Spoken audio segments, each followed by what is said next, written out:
All right, let's dive into a truly unbelievable story today. Right, settle in. Got a case file here, one that still makes you shake your head, even after all these years on the job. You think you've seen it all, the scams, the cons, the sheer brass neck of some people. And then John Darwin walks into a police station, claiming he can't remember a thing. One of the most bizarre vanishing acts and reappearances you could possibly imagine. We're talking about John Darwin. The canoeist everyone thought was dead for years until he, well, wasn't. It's a case that, really defies belief on so many levels. What these sources give us is quite a rare look behind the curtain of just this incredibly elaborate deception. The Wikipedia page, it lays out the cold, hard facts, the timeline, the numbers, Right. And the YouTube narrative, it really brings it to life, adds the color and, frankly, some of the shocking day-to-day details of how they actually pulled this off. Yeah. So our mission today, our deep dive, is really to follow this thread, understand the sequence of events, try and grasp the motivations behind such a, frankly, wild scheme, and crucially, figure out how it all eventually just came crashing down. Okay, so where does this whole story begin? Who are John and Ann Darwin? What was going on that led them down this extraordinary path? Well, John Darwin, born back in the early 50s, he was a former teacher, later became a prison officer, and his wife, she worked as a doctor's receptionist. They were living up in County Durham. Now, their financial situation, it became pretty precarious, mainly because of some significant property investments they'd made. Property investments? Yeah, they own their family home, obviously, but they also amassed quite a portfolio. Get this, 12 bed sets.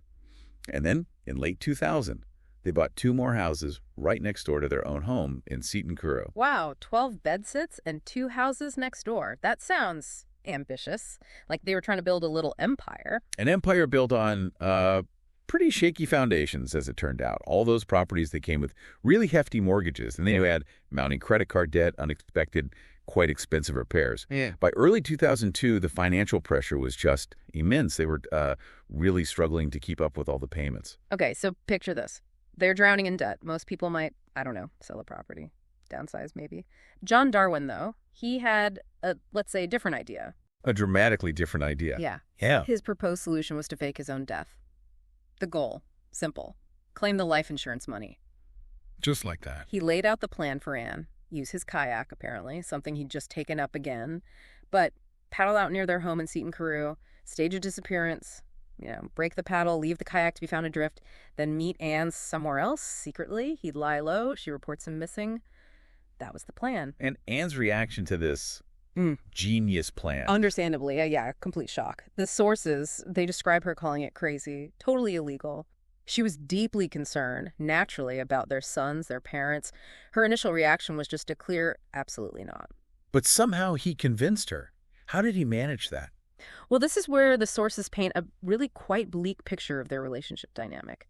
John was reportedly very cold about the idea of their son's grieving, almost dismissive. He apparently used a lot of emotional manipulation, even suggested he might end his life if she didn't agree to help him. Wow, that's heavy. It is. And the sources suggest it was this kind of coercion, this intense pressure, combined with her fear, maybe, of living without him after being together for, over 30 years.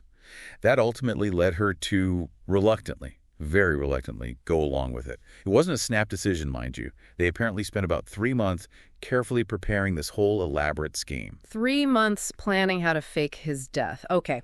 So then came the day itself, March 21st, 2002. That's the day. John, apparently, made sure neighbors saw him leaving with his red kayak, setting the scene, essentially. He paddled out, and the sources note, interestingly, it was in unusually calm conditions for the sea off Seton Carew. Calm conditions. That seems counterintuitive for an accident. Exactly. He then went through the motions, broke the paddle, left the kayak, made his way somehow to the prearranged meeting point with Anne. And once he was officially gone, the next part of the plan kicked in. Precisely. Anne reported him missing. A large-scale search was launched, helicopters, lifeboats covering 62 square miles of coastline, the broken paddle, and then the wreckage of his red kayak were found the next day. Now, here's that interesting detail again. The calm conditions. It really puzzled the rescuers. They didn't quite fit the narrative of a fatal accident at sea. But with no sign of John, no body, he was eventually declared officially dead. A death certificate was issued, stating he died on March 21st, 2002. And that piece of paper, the death certificate, that was the key, wasn't it, for the next step? It was the absolute green light for the financial part of the plan. With that death certificate, Anne was able to claim John's life insurance policy. The sources put the figure at around £250,000. And the sudden influx of cash, it allowed them to pay off their pretty significant £130,000 mortgage. Okay, so the public story is grieving widow, tragic accident, insurance payout helps her get back on her feet, pays off the debt. But behind closed doors, John wasn't exactly gone, was he? Far from it. This is maybe the most audacious part of the whole thing.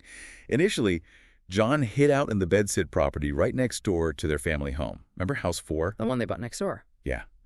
And it was actually connected by an internal door to their main house, House 3. Then, get this, less than a year after he was declared dead, in February 2003, he secretly moved back into the family home with Anne.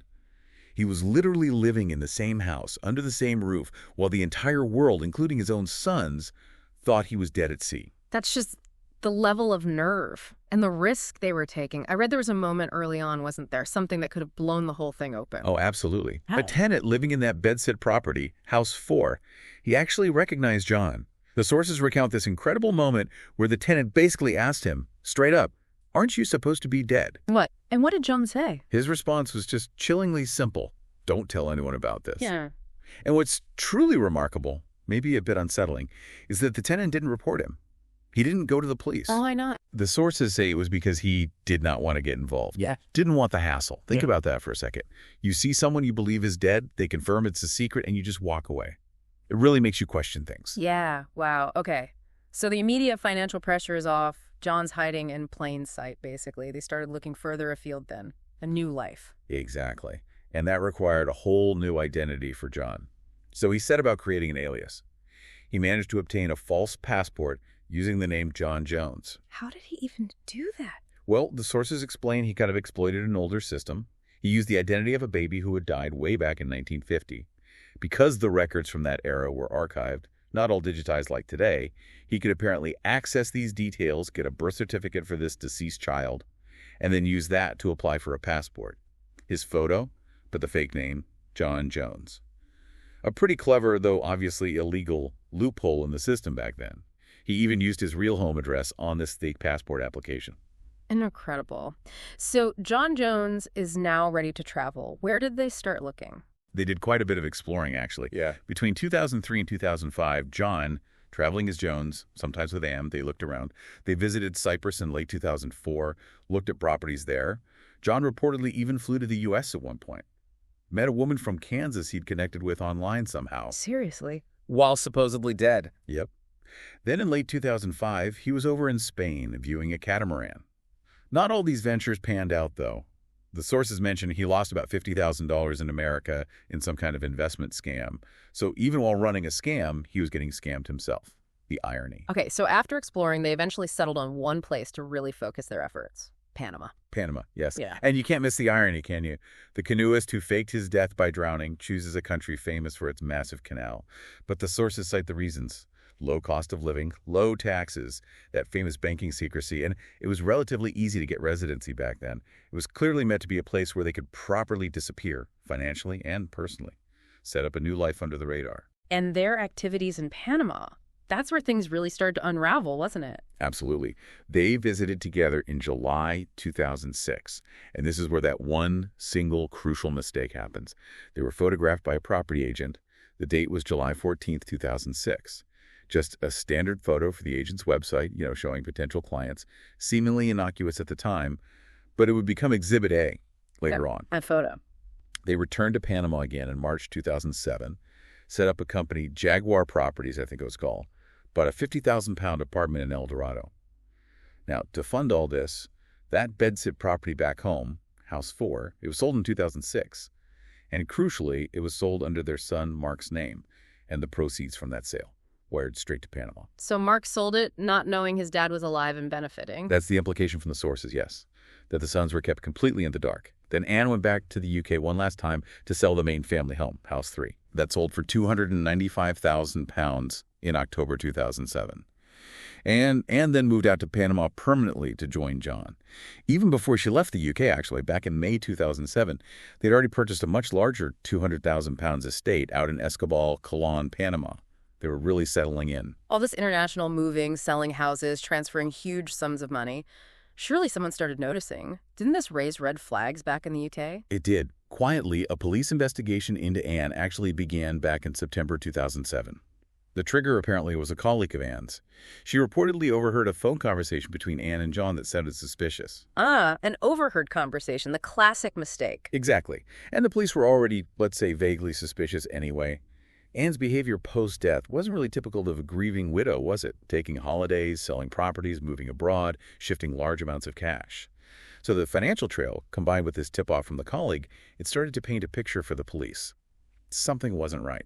So even before John dramatically reappeared, the walls were actually already closing in on Anne. They were. And that context is important for what happened next. What finally pushed John to come back to the UK. Yeah, why come back at all? Why not just stay hidden as John Jones? The sources point very specifically to a change in Panamanian visa laws. New regulations were being introduced that required foreign residents, like him, to have their identities officially verified by the UK police. Oh. Yeah. John knew his John Jones alias, the one he got using that loophole with the 1950s baby's identity. He knew it wouldn't survive that kind of official scrutiny. Facing almost certain exposure in Panama, he decided his best bet, maybe his only move left, was to return to the UK and try a completely different story. And that new story was amnesia. Exactly. That was the plan. Return under his real name, John Darwin, walk into a police station, and claim he had absolutely no memory of the past 5.5 years. The sources also suggest he planned to use missing his sons as a sort of emotional justification for suddenly reappearing in the UK. The actual moment of his return, walking into that police station, That's must it. have been just surreal. Incredibly so. December 1st, 2007. John Darwin walks into the West End Central Police Station in London, presents himself, claims total amnesia, says all he can remember is his name, John Darwin, and his family. The police, of course, they quickly check their records. They verify his identity against missing persons files. And, yes, against his own death certificate. Now remember, they were already investigating Anne, so you can imagine, faced with this utterly improbable situation, they were immediately highly suspicious. And they had to tell his sons, Mark and Anthony. But he did. Imagine getting that phone call. Your dad, who you've mourned for 5 years, has just walked into a police station. Mark's initial reaction, as you'd expect, was shock, followed by what must have been an incredibly emotional, probably very confusing reunion at the station. Anthony joined them later. Meanwhile, when Anne was contacted back in Panama, she apparently put on quite the performance, feigning total surprise, elation. She even spoke to John on the phone, maintaining the act for the benefit of anyone listening, presumably. But that performance couldn't last much longer, could it? Especially with the police already suspicious. No, the whole elaborate deception was crumbling fast.